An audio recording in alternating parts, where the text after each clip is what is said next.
Ah, well, this works a little better.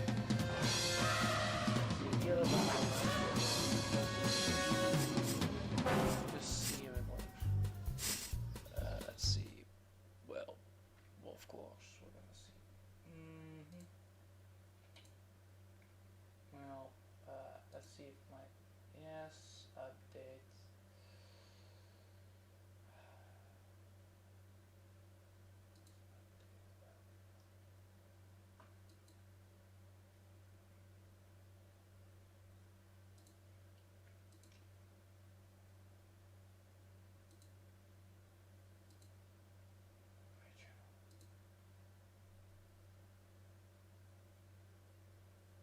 Oh, well, it works. Well, that's good. That's good to hear that it works. Well, I hope it works correctly as it's supposed to be. Oh, well, it works. That's good. That's good to hear that it works. Yeah. Well, so now I hear myself double, which is good. Well, it works. And I need as long as this. Yes! Woo! Alright. Well, this works fine. Let's play a little game of Impossible Creatures. The great game. Impossible Creatures. So, first things first, we're gonna go to our army, and well, it asked us about tutorials of Army Builder. Well, allow us to know what we need to do to make a good army.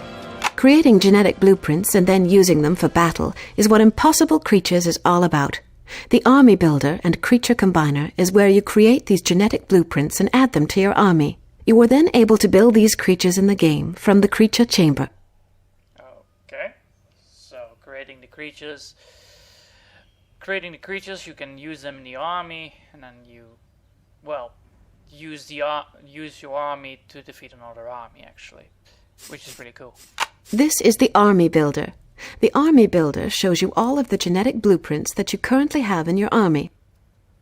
Oh well, I have 0 creatures. That's terrible. In order to create a genetic blueprint and add it to your army, you must first combine 2 stock animals together. Click on an empty slot in your army list, and then click on the Combiner button that is flashing now. It's flashing. That means that I can press it. And therefore, I will find out how to create a creature. Let's do this.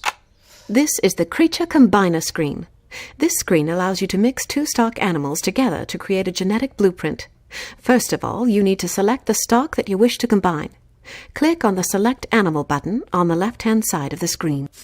Alright. Here is a list of all the stock animal types that you have available to you. In the single-player game, you will have to collect the genetic samples from animals yourself. In multiplayer, you will have access to all of the stock animals whether you have collected them or not. Good. So in multiplayer I can use them all. In single player I need to collect them all, which is more difficult because normally you don't have access to all the creatures in the beginning. Therefore, if you find a good combination of a creature and you would like to add them in the single player game, you could, but it takes some time before you can actually add those creatures. So let's see what she's gonna say next. There are dozens of different animals to choose from, but for now, let's just work with a few to keep things simple. Select one of the animals now by left-clicking on it once. You can see all of the attributes for the animal that you've selected down in the lower half of the screen. Alright. Wait, I forgot something.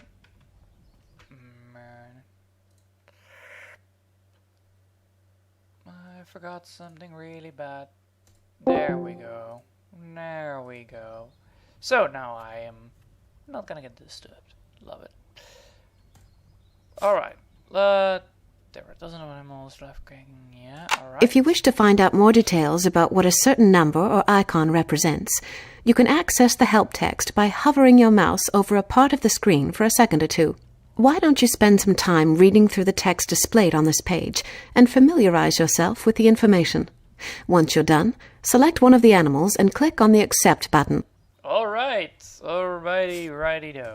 Let's see. we'd like to obtain further strategy and general information about this creature.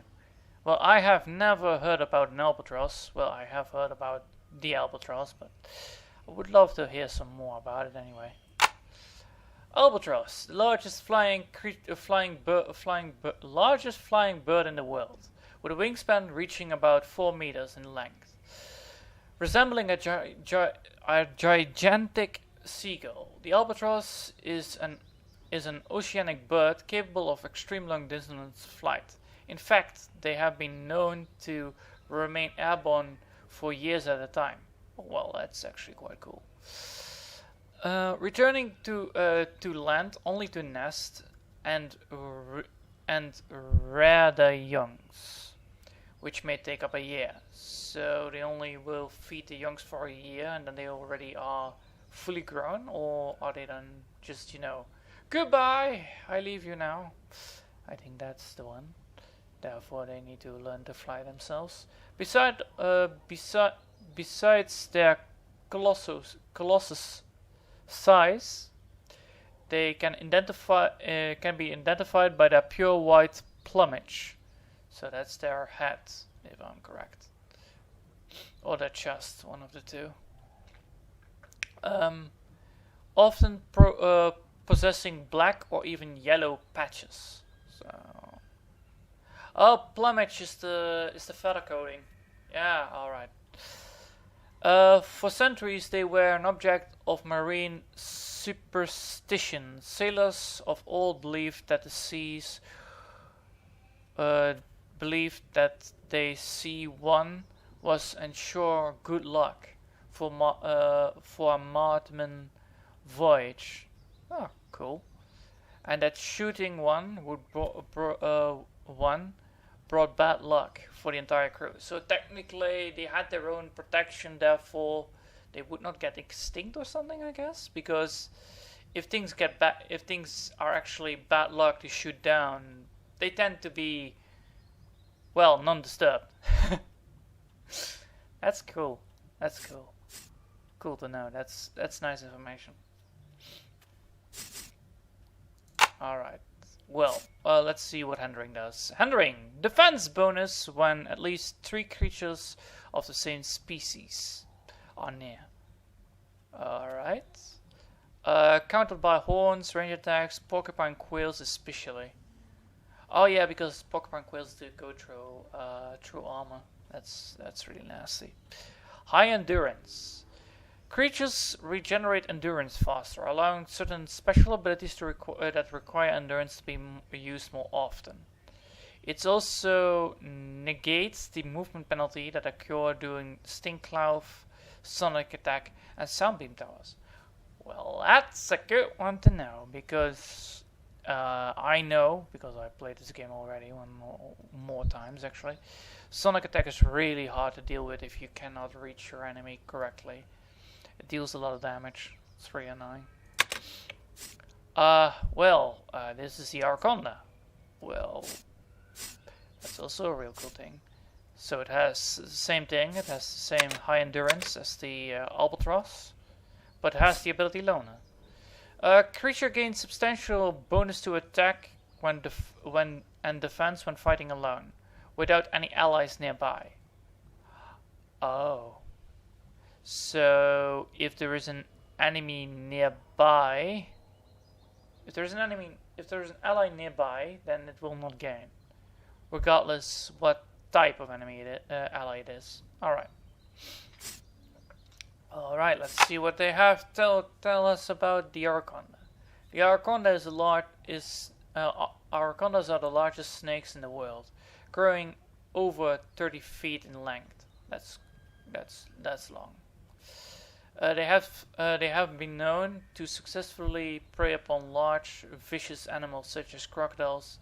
Arcondas are amphibious creatures and with powerful muscles throughout their body, which they use when hunting to wrap about their prey and construct. I think that's a typo. I think it's wrap around their prey and construct, crushing and suffocating their victim. Crushing even, that's painful. Bone crushing, and then therefore you cannot breathe correctly. That's a really nasty way to go. In addition of being very powerful, a large and amphibious animal who attack power is increased by increased by to use of its long crushing torso. Arcondas are loners, solitary creatures who are antisocial and hunt best by themselves. Anglerfish. We could go for an anglerfish, which is cool. Has the flash ability, temporary blinds opponents of set radius, affects their range and artillery range, and lose their range. Oh, so they technically can be anti-range units because they can actually flash the enemy and then nobody ever gonna deal with them. Alright, that's really cool. A deep sea fish. The anglerfish is named for their dongle protruding form on its forehead. The tip of its appendage is capable of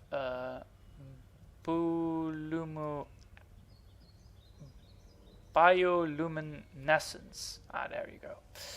Creating a light which attracts smaller fish and species, bringing them within range of the anglerfish and deadly jaws. The jaws are lined with long, sharp teeth, which make short work of underdown creatures. Alright. They all are also unique in this song. Allow me to do something because I hear a blip all the time. It's really annoying. There you go. I forgot to silence this like really hard. Always silence it before doing anything else. Well, there you go. Where was I? Oh yeah, the jaws are lined with long, sharp teeth, which make short work of deep sea creatures. They are also unique in their bizarre reproductive strategies. A male anglerfish is tiny, often only a fillet of size of the female anglerfish, and spends the parts of its life swimming blindly until it finds a female and latches onto it. It bites the female in question, and over a period of time the enzymes inject the larger fish, which slowly dissolves the male until he is nothing but a small sperm producing nodule outside of the female. Alright. That's a lot of things about anglerfish. Great! Now all we need is one more creature and we're ready to start mixing limbs up. To choose a second animal, click on the Select Animal button over on the right-hand side of the screen. I was really surprised that you were talking. I thought I would select it myself, but alright. Good. Now pick another animal in the list and press Accept again to make that animal the second piece of the puzzle. Alright. Let's see. We want 5. 1, 2, 3, 4, 5. Yes, a horse, of course. We're gonna use a horse. Let's see what they have information about horses. Horse. It's a large land mammal that noted for its speed, strength, and endurance. It's a member of the Equidae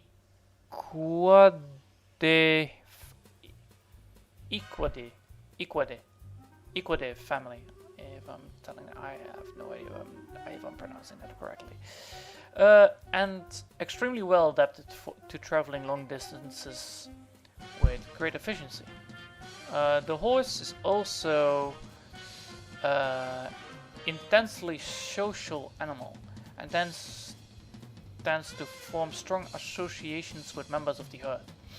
Its instinctively behavior from basis of the horse's ability to bound and obey a human trainer. As a result, deliberately breeding by humans. A horse displays the remarkable variations of size, shapes, and coat and color. Similar to the zebra, a horse is a melee attack unit with a vicious kick and a nasty bite. Alright. So we're gonna choose a horse, combining it with an anglerfish. In the middle of the screen, you can now see the result of your selections, and quite a magnificent beast it is, too. It's indeed a magnificent beast. It's a horse. Alright. On the left and right-hand sides of the creature are a collection of buttons that represent the individual limbs of your combined creature. These buttons allow you to select which limbs you want to incorporate into your combination. Click on the limb buttons now and experiment with different limb configurations.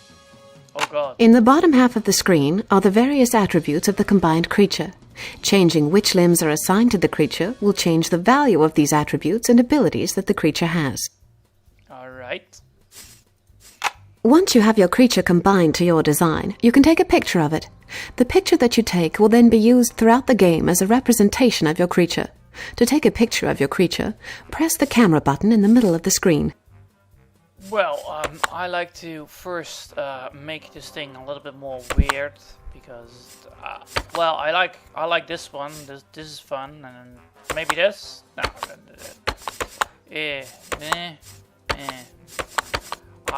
I like this. This looks stupid. I like it. Once you have combined all of the limbs to your liking, you need to save the creature. To save the creature, press the Save button. By saving the genetic blueprint you have just created, you will be adding that blueprint to your zoo. When you save the creature, you will be prompted to give it a name. Try to make it something memorable, as you will tend to have many different creatures combined after playing the game for a while. Save the creature when you are ready, and I will meet you back at the Army Builder screen. Okay, well, we need to make it memorable. And to make this memorable, How are we gonna make this one happening? Because it's good. How are we gonna make this one happening? Because it's gonna be memorable, but it looks so derpy. I know. Harry Shortleg. Yes, Harry Shortleg. Aha, there we go. Harry Shortleg. There we go. Beautiful name for a beautiful creature. It doesn't even have high endurance or flash, so it doesn't cause any electricity, which is cool. It does deal a lot of damage, but it does cost relatively a lot of coal. But it can swim and can move, which is nice. Actually, it's quite fast for its size. Yes, Harry Shortleg. Excellent. You now have the beginnings of an army. As you can see, your newly created genetic blueprint is listed in your army. I can see that, woman. Thank you very much. You can also add genetic blueprints to your army by selecting them from the zoo. The zoo contains a copy of all the creatures you've created so far, but don't currently have in your army. Oh, really? Now you know how to build an army. Now you will be able to build these creatures from the creature chamber when you're in the world. Click on the back button down in the left-hand corner of the screen to leave the army builder. But then I will lose my Harry Shortleg, and I need to find him in my zoo. Yes, I like to continue without saving. I like to play dangerous here. Alright, well, we're gonna go back. We're gonna put Harry Shortleg. Oh, this is a lot of things. Yes. We are gonna go for Harry Shortleg. Let's see, because this is all from the game already.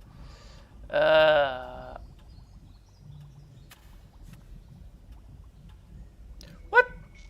No, just no. Ugh. Heinzmann Muncher. Oh god. Herbert. Well, we are looking for Harry. So we're gonna go for names. And we're gonna go for the H. So we're gonna go for H. Harry. Short. There we go. There's our Harry. Well done, Harry. We're back. Put you back in put you back in the army. All right. So, wait. What are we missing? That's the first thing we need to know. What are we missing? We're missing a lot of stuff. We're missing what? A we're missing tier 2, tier 4, tier 5, no flying, no horns, no range, no artillery, no immune units, no digging, no barrier destruction, no infestation, no keen and sonar pulse, no mid-game range units presented, and the army's incomplete. Alright. Well, let's see what we want. We are gonna need a tier 3 range unit. That's our goal. Let's see if we can find the range. Well, this is melee and this is range attack, right? Yeah. So we're gonna find a good range unit. Let's see. Dolphins, cuttlefish. Dolphins, cuttlefish. Dolphins, cuttlefish. Cuttlefish is really cool. I will keep my cuttlefish. It looks so cuddly. Then we need something that's around tier 3. So let's see, tier 3. Ooh, we have a Hornet, Komodo Dragon, Muskhorn.